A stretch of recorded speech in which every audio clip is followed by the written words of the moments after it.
You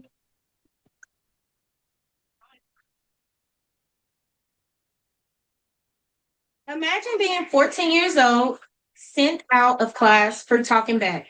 And instead of getting a second chance, you're sent home with a suspension slip. For many kids, that one moment isn't just discipline, it's the start of a path that leads them away from education and towards incarceration. Even if you've never faced this yourself, the effects ripple through all of our communities.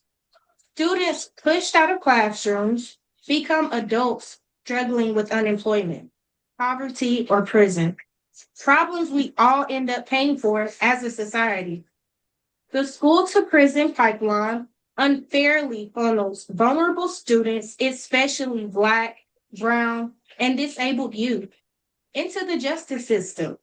It's time we dismantle it by reforming discipline, addressing bias, and prioritizing counselors over cops.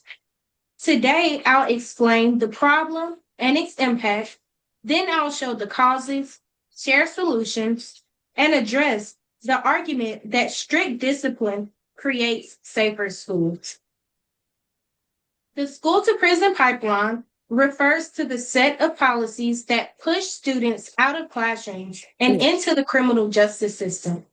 According to the American Civil Liberties Union, Black students make up 15% of enrollment, but 31% of school arrests. Suspensions and expulsions fuel dropouts. The UCLA Civil Rights Project found that a single suspension doubles a ninth grader's chances of dropping out. I know this because I lived it. When I was suspended, it didn't just mean a few days at home. It changed the way I saw school. Missing class put me so far behind that I thought, what's the point? Instead of helping me fix my mistakes, the punishment gave me no way back. It was a snowball effect. Bad grades, no support, and no clear path forward. So why is this happening to so many kids? One major cause is zero tolerance policies. These rules were meant for serious offenses, but now cover things like tardiness, defiance, or even using a cell phone.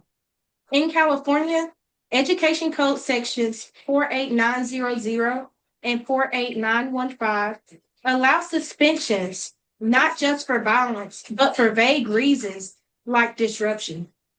Another major cause is bias and policing in schools. Studies show that Black students are punished more harshly for the same behaviors as white peers. School resource officers often escalate conflicts, turning discipline into criminal records. Instead of feeling safe, students feel criminalized. But knowing the causes isn't enough. What can we do to fix this? One proven solution, just one moment. Let me. Sorry, just one moment. I'm trying to mute. So sorry, just one moment.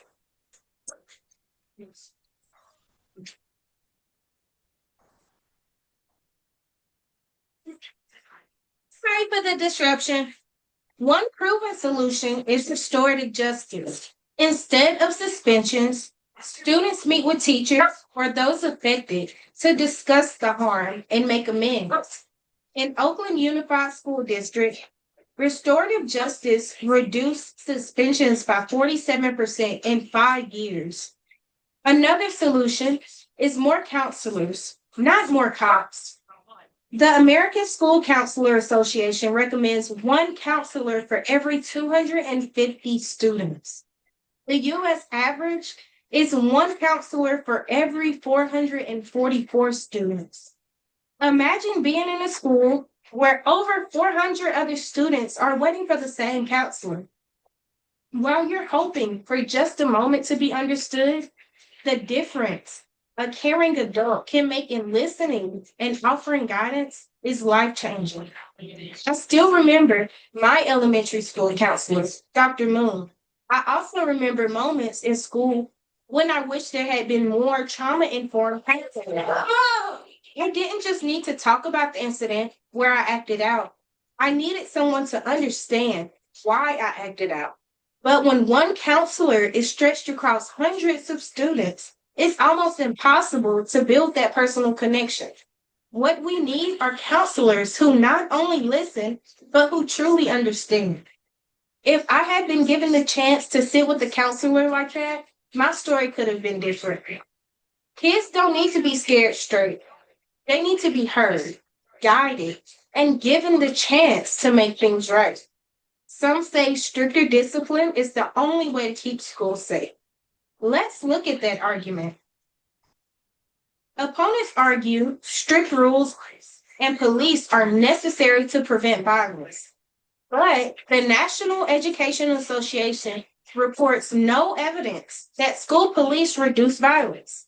Instead, they increase arrests for minor misbehaviors. Real safety comes from supportive environments, not criminalization. So, what does this mean for us moving forward? The school to prison pipeline strips opportunities from our children.